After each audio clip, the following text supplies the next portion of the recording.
Nosso programa saiu do estúdio para conversar sobre o futuro do Brasil e do Rio de Janeiro com o economista e consultor de empresas Ricardo Amorim.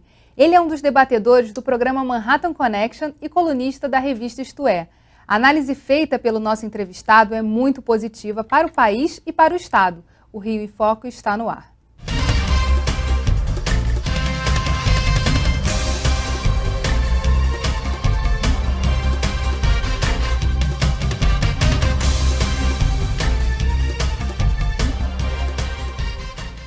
Durante muitos anos, o Brasil foi o país do futuro. Hoje é a sexta, já a caminho de se tornar a quinta maior economia do mundo. O que mudou? Que caminhos percorremos para chegar a esse patamar? Ele foi condenado a chegar. A gente não chegou porque, de repente, a gente fez a lição de casa para que chegasse. Quer dizer, os problemas históricos brasileiros, que são muito conhecidos, problema de educação, de saúde, de infraestrutura, carga tributária, burocracia, nada disso foi resolvido. A gente continua tendo esses problemas. Em alguns casos houve pequenos avanços, em outros nem isso, houve em alguns até regressões. Apesar disso, o que aconteceu é que o crescimento do Brasil dobrou. Ele dobrou porque as condições externas passaram a nos empurrar a crescer. Com elevação do preço do que o Brasil vende, que são as matérias-primas que o Brasil exporta, ao mesmo tempo redução do preço do que o Brasil precisa comprar lá fora, particularmente produtos manufaturados, eletroeletrônicos, capacidade de trazer dinheiro mais barato para financiar consumo e investimento aqui, porque a taxa de juros no mundo caiu, isso ajudou a ter essa explosão de crédito e consumo e também de investimento aqui. E por fim, por uma questão de reversão em fluxo de talentos. Como o Brasil era um lugar que não gerava oportunidades, as pessoas mais capazes iam embora. Elas tinham melhores chances fora e elas passaram a voltar. Eu, inclusive. As outras que voltaram são muito melhores do que eu, mas eu, inclusive. E o último ponto foi uma questão demográfica. O Brasil está num momento favorável, que é quando tem muita gente em idade de trabalhar e menos gente para ser sustentado, ou seja, menos crianças, menos idosos e mais gente trabalhando. E um outro ponto, mais gente na fase mais produtiva, porque via de regra, quando as pessoas começam a trabalhar com 20 e poucos anos, falta experiência. Quando elas têm 60 e muitos, elas estão no final de carreira, falta energia. O meio do caminho é onde tende a ser a fase mais produtiva e é onde a maior parte da força de trabalho brasileira está hoje e estará nos próximos 15 anos. A soma disso tudo faz com que o Brasil cresça apesar do Brasil. A tendência é que essa fase de crescimento se prolongue. O que podemos fazer para aproveitar as oportunidades que vão surgindo pelo caminho? O Brasil se tornou uma das locomotivas mundiais. Na última década, na realidade, comparando o PIB em dólar de cada país do planeta em 2000 com o PIB em dólar hoje, o Brasil foi o terceiro país do mundo que mais cresceu. E é esse crescimento que gera oportunidade de negócio. E nesse sentido, a gente pode considerar que para a comunidade empresarial, o Brasil já é hoje a terceira economia do planeta. Isso significa geração de oportunidade, mas significa também mais competição. Então, uma das coisas que tem acontecido e que deve continuar é que as empresas de fora cada vez mais querem vir para o Brasil, porque esse consumo no Brasil gera oportunidade de negócios que elas querem aproveitar, estão vindo para aproveitar. E mais competição, por sua vez, faz o seguinte: historicamente, o Brasil era um país onde os volumes de negócios eram médios, mas as margens que as empresas tinham eram muito elevadas. O que aconteceu nos últimos anos e deve se intensificar? As margens ficam muito menores com essa competição maior, com a apreciação do real, que também faz com que o produto estrangeiro chegue mais barato no Brasil, com essa entrada de produtos chineses, e por outro lado, as pessoas têm chance de vender muito mais produtos e serviços. Então quem vai conseguir se dar bem nisso é quem for capaz de segurar custo para que a margem não se aperte demais e com o ganho de volume acaba mais do que compensando em alguns casos a perda de margem. O cenário otimista é favorável também para os empreendedores. Segundo pesquisa publicada pela revista The Economist, o país é o primeiro entre as 30 maiores economias mundiais. O que quer dizer que o percentual da população que empreende é o maior entre as 30 primeiras economias do mundo. Hoje o Brasil, o número de empreendedores em relação ao tamanho da população, ou seja, o percentual da população que é empreendedora no Brasil, hoje é o mais elevado entre as 30 maiores economias mundiais. O que aconteceu nos últimos anos? Muita gente que antes não tinha opção, quer dizer, ia trabalhar numa empresa, porque a opção era ou eu pego meu trabalho na empresa, ou eu não vou pagar as contas. Quando o Brasil começa a crescer, ele gera oportunidade. É muito mais fácil um empreendedor dar certo com a economia crescendo do que sem a economia crescer. Então, a partir daí, muito mais gente começou a arriscar.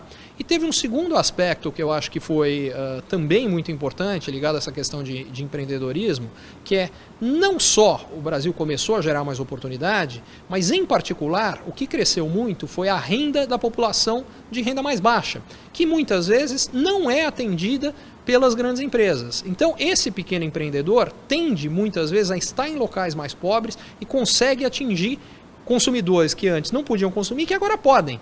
Esse crescimento também ajudou nesse movimento de empreendedorismo. O resultado foi, primeiro, aumentou o número de empreendedores no Brasil e, mais do que isso, aumentou a sobrevivência dos empreendedores. Porque em qualquer lugar do mundo tem uma parcela grande de empresas que nascem e morrem em seguida. A taxa de sobrevivência de empresas no mundo inteiro por mais de 5 anos é inferior a 50%. Em outras palavras, mais da metade das empresas que são criadas, menos de 5 anos depois elas morrem. O ponto é, segundo dados do Sebrae que vão até 2009, o Brasil já foi um dos países onde a taxa de sobrevivência foi maior. Eu tenho certeza que quando saírem os dados dos últimos anos, com o aprofundamento da crise na Europa, onde alguns países ainda tinham uma taxa de sobrevivência maior que a brasileira vai ser a mais elevada entre as principais economias do mundo. O que significa o seguinte, a chance de empreender nunca foi tão boa. A chance de alguém montar um negócio e dar certo no Brasil é a maior da história brasileira e hoje é a maior no mundo. É aí onde estão as oportunidades. O cenário nacional é auspicioso, promissor. O que teremos que fazer para que o país possa ser considerado definitivamente uma democracia do primeiro mundo? Nosso papo com Ricardo Amorim continua no próximo bloco. Não saia daí. Rio em Foco aqui, política e economia caminham juntas.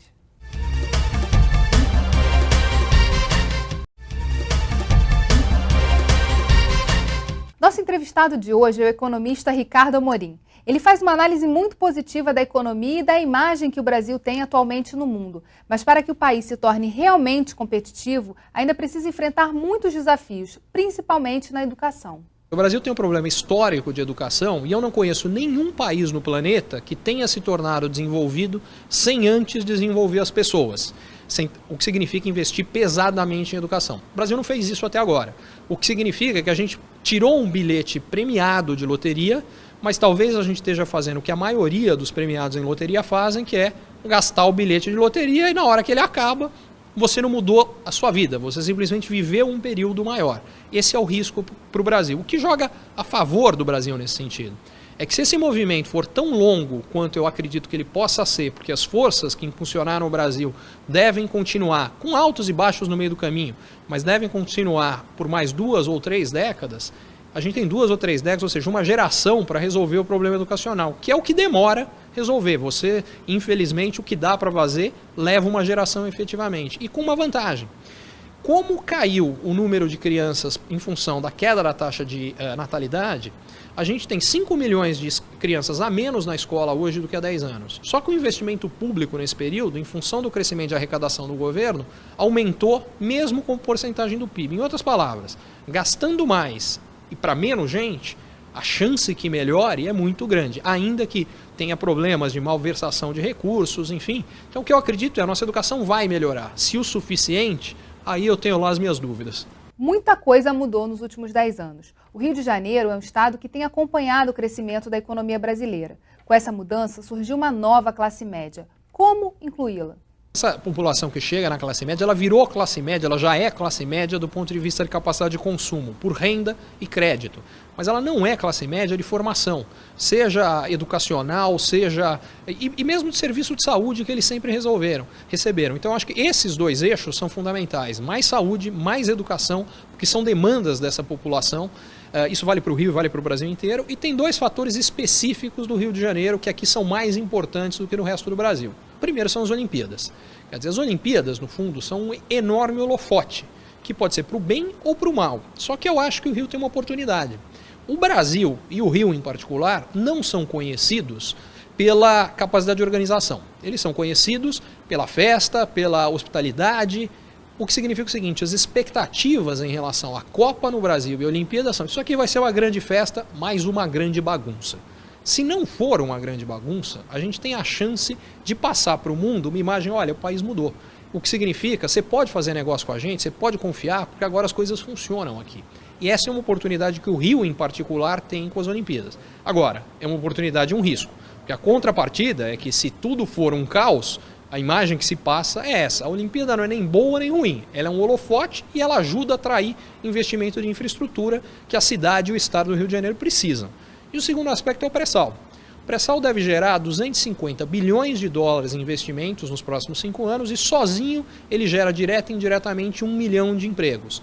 Parte importante disso está concentrada no estado do Rio de Janeiro. Então, o pré-sal é mais importante para o Rio, na média, do que é para o Brasil. E a Olimpíada nem se fala. A soma dessas duas coisas fazem com que as perspectivas para o Rio sejam ainda melhores do que para a média do Brasil como um todo.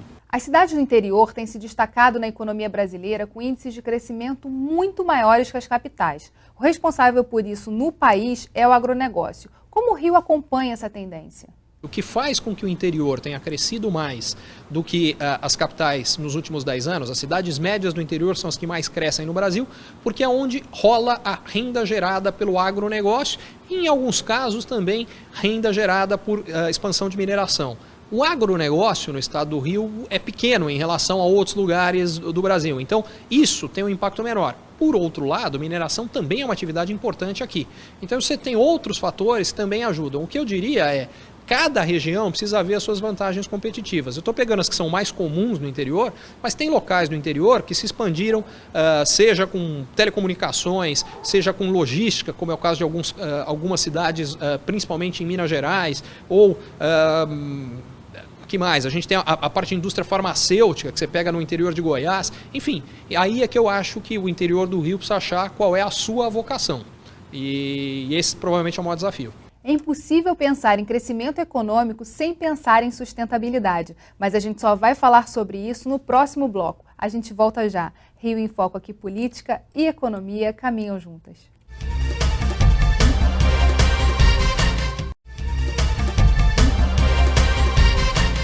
Continuamos a conversar com o economista Ricardo Amorim. O Rio de Janeiro sediou as 2 maiores conferências mundiais de meio ambiente. A primeira foi em 1992, a segunda em junho desse ano. Muita coisa mudou nos 20 anos que separam as 2 conferências. O que o Rio de Janeiro aprendeu?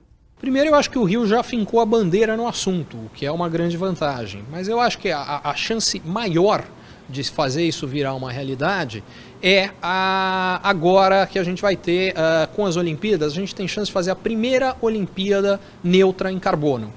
Se a gente fizer, mais uma vez, o Rio vai estar marcando a bandeira. Mas eu posso dar um exemplo de coisas simples que poderiam ser feitas e não foram. Eu participei da Rio+20. Uma coisa que me chamou a atenção, e aliás a Rio+20 foi um evento muito bonito, muito bacana. Mas, por exemplo, o que me chamou a atenção, você andava na orla do Rio de Janeiro e você não encontrava nada de lixo reciclável, não tinha uma caixa separada para você jogar lixo reciclável. Então eu falava, olha, a gente está discutindo, mas não está fazendo. Eu acho que aí é que entra também onde o Rio precisa se posicionar. Não só se colocar como foco de discussão, isso ele já é, mas mais do que isso, mostrar, ó, tem um monte de ações sendo feitas aqui e se transformar no modelo. Eu acho que a Olimpíada, mais uma vez, pode ajudar nisso. Um dos caminhos para tornar essa tendência de crescimento sustentável é investir nas políticas públicas. Olha, aí acho que tem vários aspectos. O primeiro é que a nossa política pública, no fundo, reflete em grande medida a má qualidade da nossa educação. O que eu quero dizer com isso é a capacidade dos eleitores que define a capacidade de quem é eleito. A partir do momento em que o Brasil não investiu em educação, isso foi um pouco círculo vicioso, mas ele não investia em educação porque os próprios políticos já não tinham interesse. Como ele não investia em educação, ele não gerava um eleitor mais capacitado a votar, que por sua vez ele elegia políticos que também não tinham capacidade de gestão. Então exige uma necessidade de mudança de gestão. O que joga a favor do governo é o imenso aumento de arrecadação nos últimos anos, que deve se sustentar, porque não só a economia brasileira cresce mais, mas ela se formaliza. E ao se formalizar, seja porque a informática facilitou a vida do governo no controle de fraudes fiscais, ou porque as próprias empresas hoje, às vezes, têm interesse em se formalizar para não perder negócio. A soma das duas coisas faz com que o governo tenha mais dinheiro do que nunca. Ele precisa aplicar bem esse dinheiro. E como ele faz isso? O governo tem que encolher, porque o que acontece é que o gasto médio hoje, por funcionário público, quer dizer, quanto custa cada funcionário público, em média no Brasil, o funcionário público recebe 6 vezes mais do que o trabalhador da iniciativa privada. E quando você vê a contribuição do PIB desse mesmo funcionário público, ela só é 20% maior. Em outras palavras, para cada unidade de produto gerada no setor público, com o mesmo gasto, a gente gera 5 no setor privado. Se o setor público fica muito inchado, significa um Brasil menos produtivo, um Brasil que cresce menos. A gente precisa enxugar o setor público. Está tudo muito bom, está tudo muito bem, mas qual o papel do cidadão para garantir que essa tendência de crescimento se torne real e sustentável? Também exige uma mudança da nossa mentalidade no Brasil, que é, como o governo aqui é um problema, e é um problema, o Estado brasileiro, no fundo, se tornou um problema há muito tempo, a gente tende, nós, setor privado, a falar a culpa é do governo e, portanto, a gente reclama em vez de tentar buscar a solução. Eu acho que a gente precisa ser parte da solução e não parte do problema. Em vez das tradicionais reclamações, Ricardo Amorim nos mostra um Brasil possível. É muito bom um papo como esse, mas infelizmente nosso programa está no fim. Obrigada pela sua audiência. O Rio em Foco é um programa do Fórum Permanente de Desenvolvimento Estratégico do Estado. Para acompanhar os nossos debates, acesse a nossa página na internet ou as nossas redes sociais. Você também pode assistir esse programa no site www.rioemfoco.rj.gov.br e pelo www.tvalerj.tv. TV Alerj, o canal do povo fluminense. Até a próxima.